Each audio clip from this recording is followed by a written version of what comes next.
10, 9. Now, get ready for Buzzworthy Radio, the show that gets you up close and personal with some of today's hottest stars. Now, here's Novell J. Lee. Hey, it's Novell J. Lee, and welcome into a new Buzzcast here on Buzzworthy Radio. We had the chance to sit down and speak with Christian LeBlanc, who plays the role of Michael Baldwin on CBS Daytime's The Young and the Restless. He's taken on a new role as producer in the new Nickelodeon series Deadtime Stories, which is set to premiere this Thursday night, October 3rd at 8 p.m. with 2 back-to-back episodes. We talked to him a little bit about that, as well as Grave Secrets, a movie that he also took part in, which will premiere at the San Diego Film Festival this weekend. It also stars Dianne Ladd, as well as Ashley Jones, who many soap fans will remember from her time on The Young and the Restless, as well as The Bold and the Beautiful. And, of course, we also had to talk to him about none other than Y&R. Here it is, our interview with Christian LeBlanc. Check it out. Hi, Christian. How are you? Very good. How's everything going? Very good. Thank you so much for speaking with me today. Pleasure. Of course. We haven't seen each other on a carpet anywhere in ages, so... Yeah, this is true. We're used to this. This is true, but we got so much to talk about with everything that is coming up. For those of you who hadn't seen him post on Twitter, Christian had made mention that there is a series that's going to be premiering on Nickelodeon this Thursday, October 3rd at 8 p.m. called Deadtime Stories, which you are personally involved in as a producer, if I'm not mistaken. Yes, and actually, it's the original movie.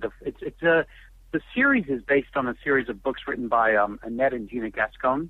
And it was put out years and years ago. And I was approached to help produce a film version. So I have a credit. I'm now a producer twice over. I can get hyphenated.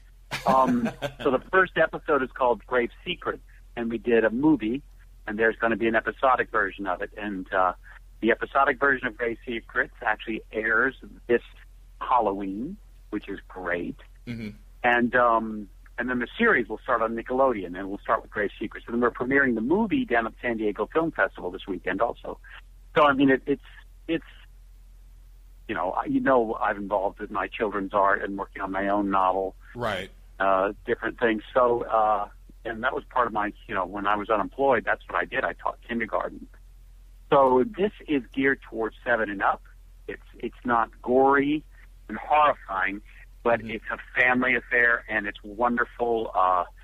We had Dianne Ladd in it, Ashley Jones from Bold and the Beautiful. And, she co-produced also. She's one of the producers on it, and we play the parents in the movie. And it's like I said, it's just kind of a thrill when everyone's worked so hard for so long. We did this ages ago. And, Nickelodeon bought the whole series. And like I said, on the movie and the first episode, I'm a producer. So respect that. You know what? You can wait for the phone to ring, or you can make the phone ring, buddy. And not just you got a great cast also with Ashley and Dianne Ladd, and also for those of you who have watched Wizards of Waverly Place, like myself, Jennifer Stone is also in the is in the movie as well as in the series. So she's the babysitter who actually reads the story, and it's a really great tie-in. Is that they want these books to be read in tandem with the show. So it was really fascinating to kind of work all those different. Like I said, they republished, did a new edition of these books specifically to coincide with the series and the movie. And what I was so proud about is that movie. Deadtime Stories, the first episode, Grave Secrets, is what sold the series. We did that so we could pitch it. And that was the one I was personally produced, and the series has been picked up by Nickelodeon later on. But again, we had to put all that stuff, Dianne Ladd, all that's in and each one of them stand alone. Each is a different ghost story. So it's not a continuing set of circumstances. They're very specific and very, very wonderful. I mean, they're imaginative, and Gina and Annette, they're just brilliant. And I'm fans of theirs, and it was interesting because I was, like I said, in the process of doing all the children's art, and to talk with these kind of authors, it's just inspiring. They feed you, and it's been a really a labor of love. Besides me stalking Dianne Ladd on set, typical. Typical. And is it something that you wanted to do for a long time? Is produce? Obviously we love you. We love you as an actor, obviously so. But I think it's under the heading of you have Michelle on the Stafford Project. I mean, I was just being interviewed with Crystal Chappelle for Venice the series, which I participated in, and it's just one of those things where, again, it goes along the lines of producing. I'd done a short film I produced, which me and Grace Zabriskie, and this is all by tangents involving this great New Orleans creative mafia. Grace Zabriskie and did this short film with me that I produced, and we went all these short film festivals in early 2000s. And that was my first, and it is a thankless job producing. You have to love it. I think Crystal is a born producer. I liked getting involved in this because it was a project I could help on. I was not the sole producer, which took a lot off my back. Okay. But I love the thought of making something you believe in or helping someone make something they're passionate about come about. And it's like, actually, Crystal put it well. She's like, I like making dreams come true. And that's really is part of it. And again, I feed off that energy and I take it to my book and to, I've had gallery shows now of children's art. That these are all self-taught. But it's all inspired because people around me said, let's go ahead, let's do this. This is exciting. You can do this. And the same thing happened as a producer. As one of the producers, you get to make this thing come to life. And who knew? You start with it. It's hard. You've heard all the stories of people trying to get projects off the ground. But it's people like the Hillebrand brothers, who were the original producers of this, who really brought the idea to the table. We talked to Gina and Annette, and like Crystal Chappelle, and like anyone else who's Michelle Stafford, like with her series, to bring these things forward. And I love Judith Chapman, running around with the Vivian. Right. I like people who can talk the talk, but then they walk the walk. And in this town, it's a rare thing, and it's a wonderful thing. And I will go on to that as soon as I see it. So I'm excited for you, and I also heard you're going to be at the San Diego Film Festival on Sunday. Yes. You and Dianne? I will be there with Dianne Ladd, and we will be at the premiere. I believe it's at 2 p.m. In San Diego at the film festival. So it's exciting. It's the first time that I will have seen the entire movie, I think, polished on a big screen, definitely on a big screen. So it'll be something. And again, it's a small part, and I'm the part of the dad was cut. Look how they cut the producers out of the episode, just because of time-wise. So the movie, actually is in the whole thing, and so is Jennifer. But I went in there. It's just like, okay, yeah, I'll do this, because they were smart enough to know, among many other things, is that we have a big international presence, and this is slated for international distribution. And Ashley and I were good people to use for these smaller parts. It's mainly about these kids, and they are just wonderful. They're young. You sit there with these little kids.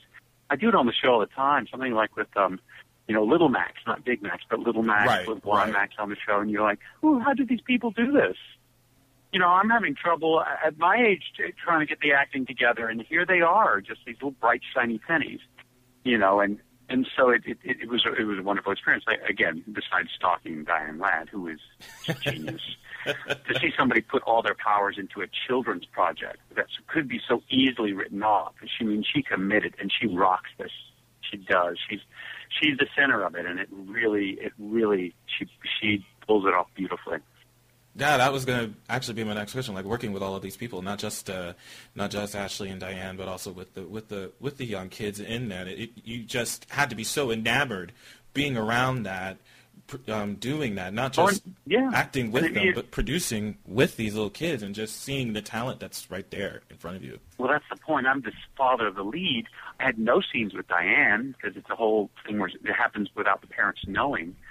So you do get to see it from a view out on the other side of the table, where you're kind of watching, it makes you feel good to be an actor because you're watching Dianne Ladd bring something to life that could have been written off as just, a kid's book. And you see her put her powers to it, and something that lies on the page come to life. And you get to see it from a little distance. And you learn to appreciate what I do, as an actor, what all of us do, what we try to do. And you see these little kids. I worked with, the people who played, the kids who played my family, but there were so many more. I mean, there's this little gang in there, and they're brilliant. They're just, they're adorable. They commit to, like I said, it's interesting to see your profession from the other side of the table, from the point of view of the person who knows the script and is like, well, they got to, let's see, now what are they going to do with the part? What are they going to do? And mainly I was, dragging press around the set and checking on people and saying hello, to the point where I was called to set and I had to race. I was like, oh my God, my lines. I had to grab little kids and force them to run lines with me because, I'm not used to being the hyphen guy, producer, actor, or God only knows how Crystal does it with director, producer, actor, writer. There's plenty for me. Producer, actor almost got me screwed up just because, like I said, at the last minute I realized I'm being called to set and I'm tearing through makeup and hair and onto the set, grabbing little children and forcing them brutally to run lines. It wasn't a pretty moment. That's funny. Oh, I'm grabbing them.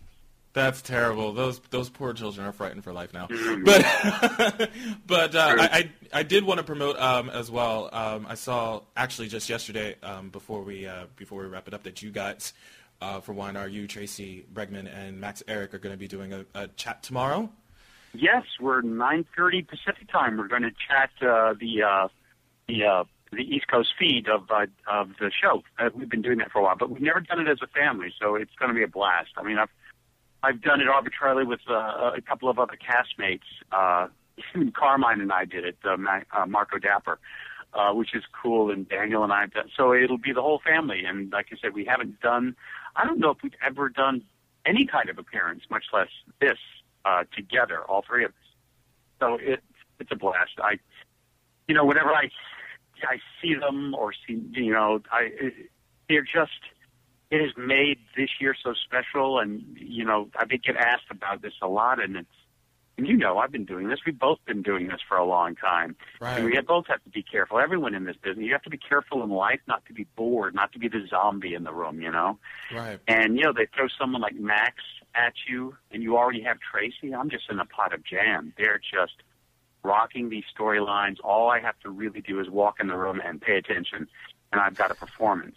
It's stunning to me. Like I said, Max especially because he's the newest member, so seamlessly just blend right in. He's such a talent. You guys have been rocking the storyline for the past year with the bullying storyline. I've always wanted to commend you on that.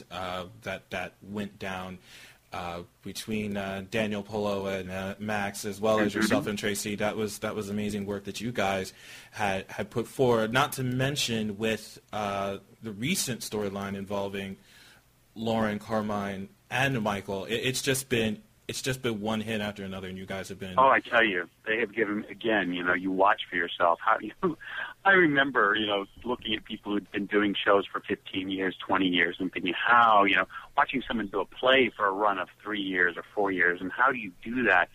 But you do it because the writers keep you interested, and I work really hard at it too. But I mean, they have never let the history go of Michael or the Baldwins, for that matter. Right. And I get to, and they make these make sense. The infidelity is important because for 5 years, Michael and Lauren have had this wonderful, difficult but wonderful relationship.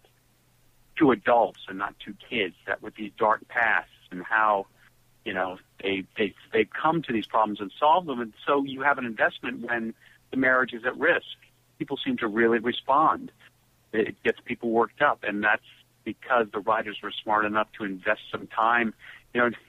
We all chomp at the bit about being the happy couple. It's like, no, I want to have an illegitimate two-headed baby, please, now. And, but this is where the payoff happens when a marital problem happens. And they did it smart, and the effects are long-lasting. It's not like you jumped into bed, you jumped out, and then you said you're sorry, and it's all over with. Right. They really made repercussions, and they linked them. Bullying that turns into two parents' different approach to a child. Michael, from his history, goes to tough love. He's not going to let a bully happen because he was bullied, and Lauren coming from a place where she has had to defend her children, Scott first, and then tiny Fenmore from Sheila. Mm-hmm. She's battled a good portion of her life to protect herself and her loved ones from the crazy, and she's not going to let anyone endanger that. So you have these two different approaches collide when the boy's in crisis, and that it leads. You understand the infidelity. You understand it. You might not root for it, but they made these great connections. And then they have us go through therapy and through those I was telling earlier, I was like, Tracy and I sitting there crying in the dressing room running lines because they're so hard. They were such perfect lines, but nasty, horrible things to have to say to somebody. Right. Honest things, but brutal. And, we're crying in the room. Like, oh, we got nothing left to take out there. We never, and it wasn't even meant to be that emotional when we get to set, but it was beautiful, adult, complicated stuff. They didn't make it easy. It was tough stuff. And I got up in the morning anxious to be as good as the writing. And how often do you get that chance? And they did that for me. So, I'm going into 17, 18 years, and you're like, yes, I'm still like, a novice. You're still nervous. I'm going to screw up. Really? And that's gold. That's gold for an actor, I think. Have that challenge still there. I'm excited. I'm happy for you, first of all, and I'm excited for you for what's to come, not just with Young and Restless, but with Deadtime Stories, which premieres this Thursday night at 8 p.m. with 2 back-to-back episodes. So make sure you guys check them out. It's on Nickelodeon. Please do. Christian, thank you so much for coming by here for a few minutes and talking with us about this, as well as YNR. And follow him on Twitter. He will be live chatting with Tracy Bregman and Max Eric tomorrow at 9:30 a.m., 12:30 p.m. Pacific time during the East Coast airing of YNR. Thank you so much for having me. I so appreciate it. Absolutely. Pleasure was all mine. Thank you again. All right, kiddo. Hopefully we'll see you soon. Many thanks to Christian LeBlanc for stopping by the podcast. You can catch the premiere of Deadtime Stories this Thursday night, October 3rd at 8 p.m. with 2 back-to-back episodes on Nickelodeon. You, of course, can always watch Christian LeBlanc on CBS Daytime's The Young and the Restless weekday afternoons at 12:30 p.m. Eastern. And make sure you follow him on Twitter at CJ LeBlanc as he live tweets the East Coast airing of YNR with co-stars Tracy Bregman and Max Eric. So that's 12:30 p.m. Eastern, 9:30 a.m. Pacific time. That's it for me for right now. I'm Lavelle J. Lee, making sure you keep getting the latest buzz with Buzzworthy Radio by simply logging onto our website at www.buzzworthyradio.net. You can also follow us on Twitter at Buzzworthy Radio and liking us on our Facebook page. We'll see you guys next time. Take care. Can't get enough of Buzzworthy Radio. Log on now to www.buzzworthyradio.net to get the latest news on upcoming guests, past shows, and videos of all your favorite stars. Keep getting the latest buzz with Buzzworthy.